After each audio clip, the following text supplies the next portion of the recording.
Welcome back to LTA. Let's talk about it. I am your host. Today is the 4th episode. I believe last time we spoke about overbearing parenting, overbearing people that you might have to have relationships or relations with. I believe we spoke about overbearing parenting, that it does affect the relationship. I hope everybody's fine, everybody's okay. Like I always say, support the channel, support us. We're here to bring men and women together. That's the purpose of this channel. And we can't do it without you. So keep sending us your stories. We'll read, we'll go through them, we will dissect them, and we'll give you the best possible or many different outcomes for what you have to do. I'm a no BS kind of guy. I will tell you things that you don't want to hear, but somebody needs to tell you things that you don't want to hear. Just like there are things that I needed to hear and I didn't want to, and I had to face the fact that even though these things hurt, I have to do them. Now you can do them at your own pace. You can procrastinate if you want, but if you want to get on with your life, there are things that you have to do. So today we will talk about, this is kind of a touchy subject, but me personally, I don't like it when people diagnose or self-diagnose themselves. Now, I cannot diagnose anyone, but we can all recognize certain traits or pattern of behavior to best navigate the person that we're with or the person that we're trying to, fix things or make things better. Me personally, I think that if you need to fix things, then you shouldn't actually be with that person. But that's only in the beginning of the relationship, when you see red flags, and not when you have a child. When you have a child, no matter what you do is never enough, so you got to keep doing it. Now, today we are going to talk about how to recognize and how to set a standards, or not a standard, standards in general, to best how to create boundaries.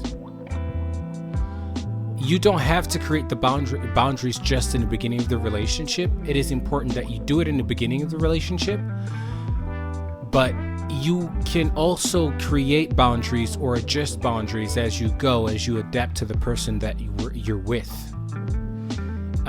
So we are going to talk about narcissistic behavior and overbearing people, as in not a collective, not a overbearing parent, but an overbearing partner. So just to give you a bit more insightfulness,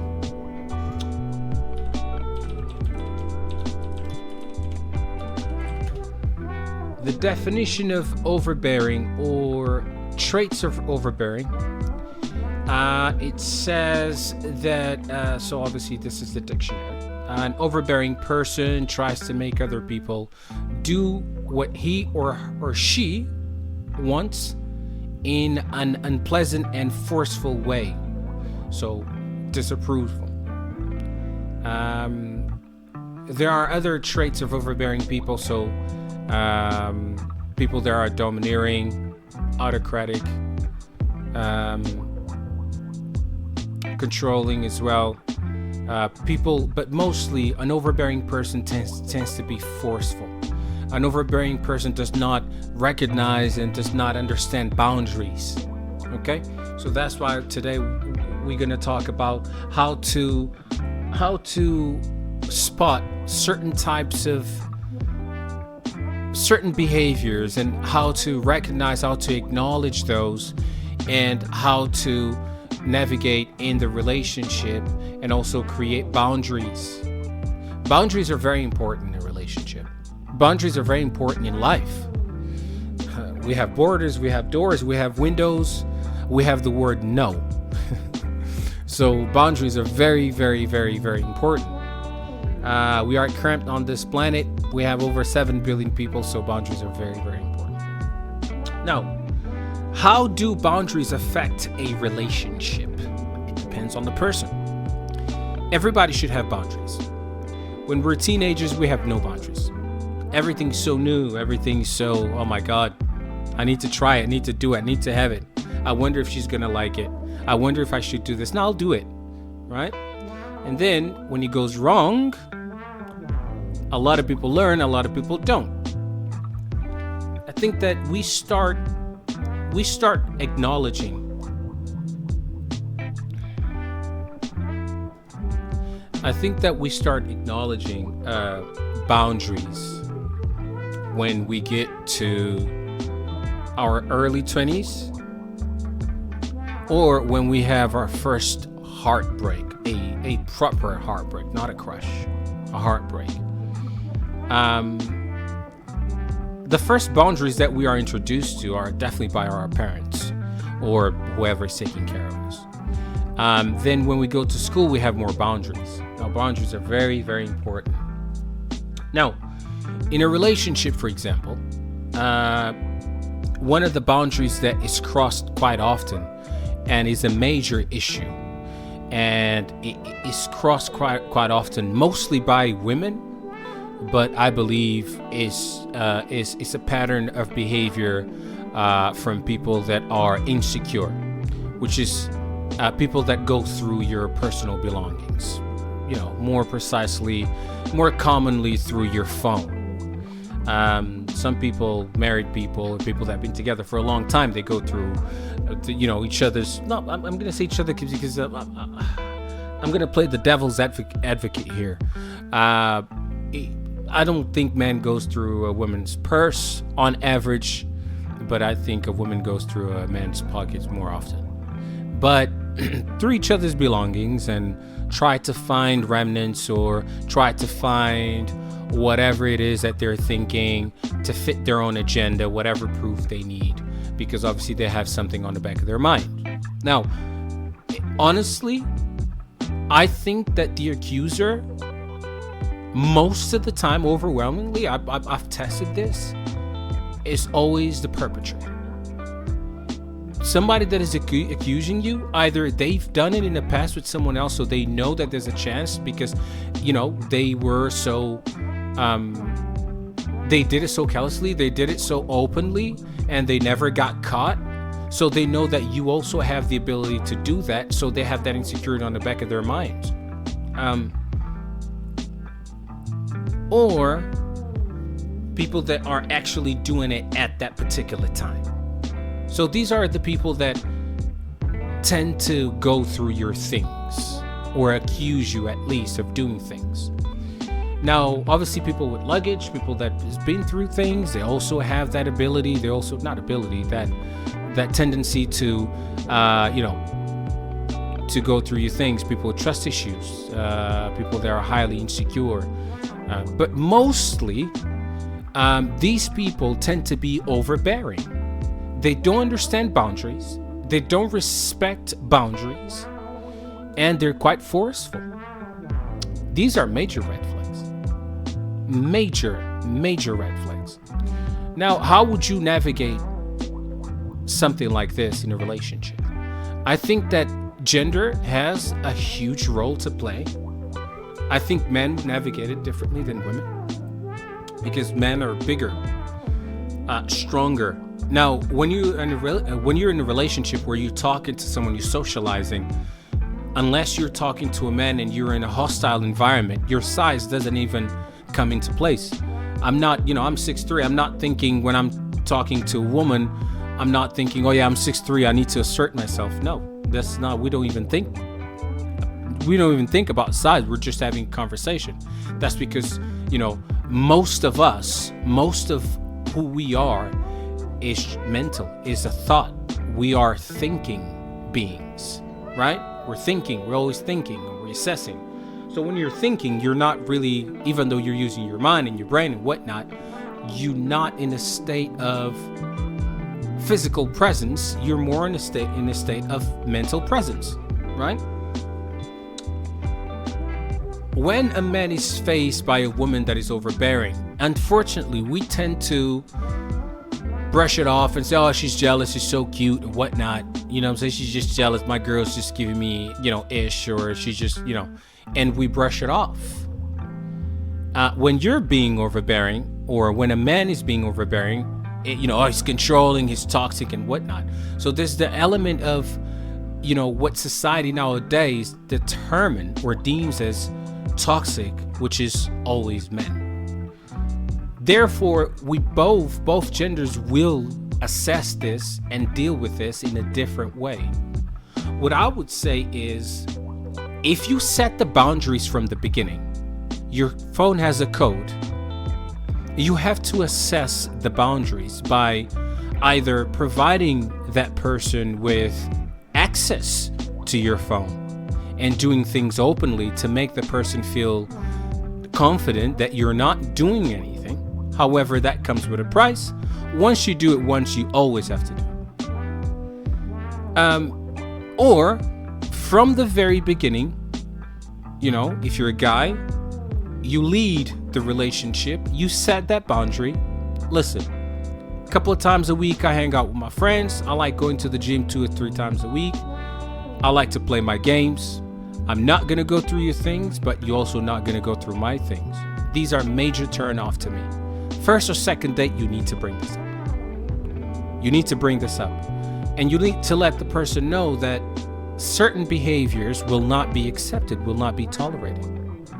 A lot of people don't understand that once you have a relationship with a person, especially toxic people, or especially very young people that don't have any experience dealing with relationships, they don't assess, they don't take things seriously, they don't address the issues, they just brush it off and they think it's fine. So they stay on that limbo, that kind of like zone where they wish you hadn't done it, but you did it, so they, it's been done before, so they're used to it. You should never be used to a toxic person. You should never be used to somebody that is overbearing. You should never be used to somebody that does things that hurt you mentally and physically. These are things that you need to address and assess depending on how much you like that person. If it's a new relationship, if it's something new, you need to stop. I know you don't want to hear it. If the person has toxic traits, insecurity, overbearment, the person is overbearing, the person is controlling, you need to, if it's the beginning of the relationship, you need to, if you really like the person, address it with the person. Try to understand where the person is coming from, and then try to find a midterm compromise and whatnot. But I can promise you, the reason why you fight in the first year or your first fight is going to be the same reason why you're going to break up. Now, let that sink in for a second. Now, it's the same reason. It's going to be the same reason, or the same topics, or the same things. Now, you need to understand that it's your fault because you stayed. You saw the signs from the beginning and you stayed till, until it ended for the same exact reason. So there was no progression in a relationship. Now, I give every relationship a 6 months curve. After the first 6 months, you both need to show who you are, or you will show who you are, what you want moving forward, and what you're looking for. Now, you can make adjustments. You should make adjustments because obviously, two strangers coming together and then, all of a sudden it's perfect. It's not perfect. It's never going to be perfect because you're two different people raised by other people, probably from a different background. And you need to understand that Nobody is perfect for you. There's no such thing. People are perfect for the specific time or situation, whatever you're going through in life, and you have people that will navigate towards that type of energy. But if 3 years later you break up for the same exact reason that you had the first fight in the first 6 months, it's your fault. It's your fault. It's nobody's fault. It's your fault. Now, how do we recognize what can we deem, or how do we not fall into the trap of, oh yeah, you're toxic. Oh, I can't wear this, you're toxic. I can't go this place, you're toxic. No. Toxicity is it's a very specific type of energy, and you recognize immediately because it gives you the heebie-jeebies, okay? It gives you that sensation on the back of your head, okay? For example, you're going to the gym. You've been going to the gym. So this is for guys, right? Well, if for women, it doesn't matter. You've been going to the gym before you met this person. Now you go to the gym to work out. Now, I understand that not everyone goes to the gym to work out. Mostly women, they go to the gym for the attention. That's what I'm saying for guys, for example. If I'm a guy, I go to the gym. I've been going to the gym 5-6 years before I met you. And now you're coming with conversations. Oh, you wear that when you go to the gym? Oh, you always at the gym. Why you have to go to the gym? Well, can I come with you to the gym? I can't come today. Why do you have to come? Why don't you wait until I come? That is 100% controlling behavior. It is toxic. From both parties. Toxic. Right? Sorry, either gender, I mean. Whether it's a man saying or a woman saying. Right? Whatever you used to do, unless it's a bad behavior, like, I don't know, doing drugs or, alcohol problems, things like this, stealing, robbing, committing crimes, unless these are the things that you used to do before you met your partner, there is no reason for you to stop doing what you were doing before. Right? There is no reason whatsoever. So if you used to go to the gym, you need to keep going to the gym.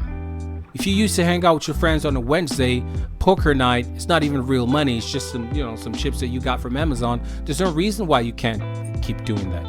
There must be a level of trust. And the relationships that last longer have 3 elements, very important. Number 1 is obviously strong feelings. Number 2 is trust.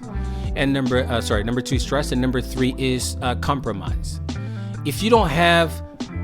If one of these things are missing, you have to address them. You have to address it and speak with your partner and tell your partner how you feel, whether you're a man or a woman, right? You need to be able to speak about what you're feeling, and that's why this challenge here. There's a lot of guys that have problems talking about their feelings because girls make fun. Forget about that. We don't care about that. These are just excuses. If you have something that on your mind, you need to speak with your partner, because if your partner doesn't know that something bothers you, they will not be able to improve or adapt that type of behavior or circumvent that type of behavior. Now, this is where the toxicity comes into place. If you spoke with your partner and you tell her, listen, babe, I go to the gym. I've been going to the gym before I met you. The gym is a big part of my life. I like to be healthy mentally and physically. When I had heartbreaks in the past or life wasn't going so good, I used to go to the gym and I felt so much better. So it's a mental health issue.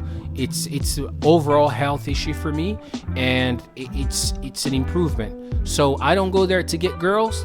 Otherwise, I would have gotten with girls before I met you. I go there to work out.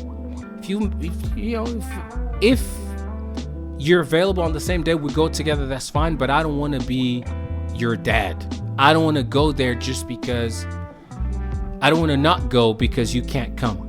Do you know what I mean? You got to trust me. We're cool. I love you. I want to be with you, whatever. You can say I adore you, whatever level you guys are on. But I need you not to make me feel bad about doing something so trivial, like going to the gym. Now, the conversation has been had. If this continues, if the person keeps making you feel bad for very basic things that you used to do before you met that person, that is toxic. Okay? That is toxic. On the flip side, if it's a girl She likes to do her nails and her hair, have a little bit of gossip at her local place or even at her friend's house, a female friend, of course. This should not be a problem. And I think most guys, we actually don't care. We like it when, our girls go away, leave me alone for a little bit. And relationships that last longer, relationships where people are not in each other's faces 24/7. It's good to have something to talk about when you go out and have other experiences. And a lot of people forget this. And a lot of people come from bad relationships into a rebound, and they either want the partner to stay under them or they want to stay under the partner, under that person. When I say under, I don't mean like do whatever they tell you. It's just, all the time with them. And then, they say, oh, he's getting bored or you're getting bored. Yes. Because you're in my face 24/7. Go out with your friends. When I say go out, I don't mean go out clubbing, like go shopping, go visit your mother or your father. Go do something that, that is a bit more independent, that is not just staying under someone. There's nothing wrong with that, guys. Even if you live together, it's good to go to work and go do different things, work in different places and miss each other. Do you know what I mean? So I don't want this to be an excuse for people that are manipulative. Oh no, look, you're being toxic. I heard this host from, LTA, and he was saying this and that, and actually, I agree with him. Telling you that you half naked to go to the club when you have a boyfriend, that's not toxic. Sorry, that's not toxic at all. If you half naked and you go into an environment where a guy's gonna be there and give you male sexual attention, you should be the first one to go astray from that. Okay? It's the same thing with guys. But guys, we don't have that problem because we're not mostly naked. But if you have a girlfriend, if you're a guy, you have a girlfriend, and you like going out with your friends, but you know that in certain environments, some women like you, or there's a woman that goes there on a regular basis and she's gonna hit on you, and you have alcohol involved. You should not put yourself in a position where you might feel interested in this person or you might flirt with this person, because if it was the other way around, you wouldn't like it, right? So the compromise part of it is very important. But like I was saying in the beginning, the element of the overbearing kind of behavior is a major thing in relationships. And mostly women are overbearing, unfortunately, because, mostly women, for between men and men, women are more insecure than men. And they have all these things, the makeup and this and that. And I think that those things make women even more insecure. That's a topic for another day. Now, let's go back to the nitty-gritty. How to navigate. You need to speak with your partner. If you're whether in the beginning or, if you're in a beginning relationship, definitely, if you really like the person and you think the person has great potential and what you're feeling is very strong, then you should have a conversation. Boundaries are important. Boundaries are very important. Me personally, I don't mind my partner having access to my emails and stuff like that. I just don't want to be controlled. I don't want the person to be inquisitive, because I'm not doing anything wrong. And even if I am doing something, or I will be doing something, or I want to be free enough to make that mistake. And that is true love, right? So, it's all good and dandy. It's all fresh and nice and sweet. But then when things happen, will you stick by me or you drop me like a bad habit? And that's the question. Nobody wants to be with somebody that's just going to give up on them, because nobody's perfect. Well, I'll say I'm not perfect, or most people are not perfect. They don't have a perfect behavior, which is, again, another topic for another day. We can address that, because obviously perfect is a state of existence. It's a state of being. So, sometimes you're perfect, sometimes you're not. But definitely communication. The person, you need to let them know that you don't like certain things, what you like, what you don't like. And this conversation needs to be had. in like 6 dates. Before you even get intimate with this person, you guys should meet 2 or 3 times a week for like 6 weeks. Hash it out, even before the first kiss. Hash it out. You know what I'm saying? Get in each other's nerves. See how she reacts. Get annoyed a little bit. Maybe 3rd, 4th date, come late. Yeah, just to see, the frustration, how they're gonna act, how they're gonna behave. Do you know what I mean? Always test a woman. You know what I'm saying? You invite her out, you pay, 2nd date or whatever. See if she's gonna offer to pay. You know what I'm saying? That was gonna tell you a lot about her relationship. Now, if she's offering you because she knows you're gonna say, no, I'll get it, or she's offering you, she's offering to because she wants to chip in as well. Do you know what I mean? So these are things that you need to assess in a relationship. All of these will show her behavior during the first 6 months. I'll say the dating period, right? Let's say 8 weeks. 2 months of dating without any type of sexual or physical. Maybe you trying to go cheek, you get cheeky and you hold her hand like for 5 minutes, just feel how soft her hand is, or get that connection, make sure your hands is warm, is not cold, and barbaric hands, and just see how she reacts to it, if she's gonna take the hand away, or you gonna drop her hand first. These are things that you can do, and this will show you a lot about a woman. Okay, when she talks to you, she's looking straight in your eyes, she's looking at your lips, she's looking around, she's checking her phone. These are things that you need to assess. You need to assess and check it to see, you need to be aware of. Okay, how much a woman is into you and why. A lot of people don't ask this question. You got to ask yourself this question. So you got to do some good research. How long has she been single? A woman that's been single for a year and a half, that had maybe 2 or 3 dates but never slept with the guys, right? Is a woman that is kinda looking but not really. So if she wants to go out with you and she's asking you to go out on several dates, she likes you. Yeah? Don't let her down. Don't act like an idiot. Don't be stupid. Be kind, be respectful, be cautious, be a gentleman. Open the door for her. Do you know what I mean? On the flip side, if a guy, ladies, because obviously you get hit on a lot, right? That's fine. You're used to it. You're gorgeous, right? That's fine. Even if you're not, you get hit on. It doesn't matter. If a guy talks to you on a regular basis, trust me, he's into you. If a guy never makes sexual remarks, trust me, he's into you. He can be cheeky, right? He can be witty with it, but a guy will never be crude if he really likes you. If his conversation is sexual, the first few times you guys talk, you already know what he wants from you. Now, if you go ahead and you sleep with him, and then he drops your ass like a bad habit, that's your fault. Because you already knew, right? I can give you example of conversations. A guy talks to you nicely, right? He's looking at you.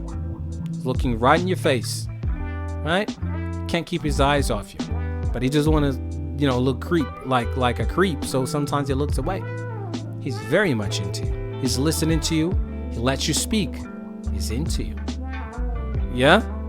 Absolutely. Right? Guys will say, he will ask about you. He will ask about your background, right? He will ask you how you feeling, right? He will invite you to do things. He's 100% into you. Don't mess it up. Don't be overbearing. Don't be controlling. Do you know what I mean? Be cool. Guys love a cool woman. You know how you know a guy likes a girl? When he says, well, I'll ask my friend, he says, how is she? Is she cool? And he's going to say, yeah, she's very cool. That means that a guy is very much into you, right? A guy, when he's into a woman, he never talks about sex. I'm telling you straight up. When a guy is really into a girl, he never talks about sex. That's why there's more heartbreak. We can't handle heartbreak because we put women on a pedestal. We are designed to do so. You know what I mean? And nowadays, some people want to make you believe that men are your enemy. It's not true. We are designed to serve you. We are designed to build, you know, a more comfortable, more safe world for you guys, for women. So when you go around and you talk bad things about him, and you know he's got a dream and you don't back him up, and maybe you make fun of him, or you don't believe, or you make him feel like he's less, you're breaking his heart. You know what I'm saying? When you go around and you mess with his friends, even if you guys broke up, you breaking his heart. Do you know what I mean? When, like, these are huge things for men. Loyalty is a huge thing for men. You know what I mean? When, you know, he finds out that you're a thought, that you're asleep around, this is huge, because he was thinking about introducing to his mama, right? So definitely have a communication. When you meet somebody, talk about everything. Don't be judgmental. Do you know what I mean? It might work, it might not work, but make sure that you only share things that you're, number one, are comfortable with sharing. Number two, you know is appropriate for the time. Certain things that you share on the 6th date, you don't say that on the 1st date. Do you know what I mean? So you go step by step, very slowly, and show that you care. There's nothing wrong with that. I don't know why this thing that you gotta be, you know, I'm a very masculine guy, but if I want you, I'll hold your hand, I'll look you straight into your eye, and I'll tell you, you know, I want you. Do you know what I mean? You know what I'm saying? I want you, I like you, I want you bad, I want you to be mine. You know what I mean? That's not a problem. Women love that. How many guys you see, they only have sexual conversation, and then, you know, you want a woman to, like, be in a certain way, but then you're treating her in this type of way. Yeah, if her Instagram or her social media, she's naked, she's damn near naked and giving the sexual vibe, fair enough. But if you meet a girl that doesn't have any booty shots, any breasts, any, you know, massively big cleavage shots, she's not, like, you know, videos on clubs and drinking and all that, she's a good girl, she's got pictures with her family, activities that she's done, chances are she's a good girl. I'm not saying every single one of them. Chances are she's a good girl, and it's up to you to do what you need to do to show her that you care. It's for guys and girls. Don't make guys feel bad because, you know what I'm saying, they trying to chase the dream. You are the dream. You are the dream. That's why they're chasing you. That's what men, we're dreamers. We're conquerors. We conquer stuff. We build stuff. We invent stuff. That's what we do. And a lot of relationships go down because there's no communication. There's no questions. And, you know, and then this misunderstood situations, trust issues, it becomes resentment. And, you know, resentment is a bad thing. Resentment is bad. Resentment kills the best relationships. So it is important to ask questions, to make assessments way before you get into the relationship with the person. And if the person pretends to be the right person, then 6 months later it's a completely different person, it's only been 6 months. It's okay. You can have the conversation. You can give it a try. But you need to understand, when you make a decision to stay with somebody that hurt you, to stay with somebody that is overbearing, to stay with somebody that is insecure, to stay with somebody that has stress issues, to stay with somebody that has a lot of luggage, then don't complain, because you chose to be in that situation. Anyway, guys, it has been emotional as always. I am your host. Keep sending us your stories, questions. We will have a what's it called? A Cash App, so you can support the channel. We will have a Patreon as well. On the Patreon, what we want to do is you guys will have full access to me and see how I look like, and go to the gym with me. And when I go out, like, to have a meal, you should always be. You should also be able to call me, depending on the tier of the Patreon that you have, and ask questions. Maybe you wanna, you know, just let it out, and you know, share some ideas. We will be inviting people onto the channel soon, hopefully, with this is a work in progress. I'll say another 60 days or so, we should be able to have a better platform and bringing people over. I've been your host, and keep safe. Thank you for listening.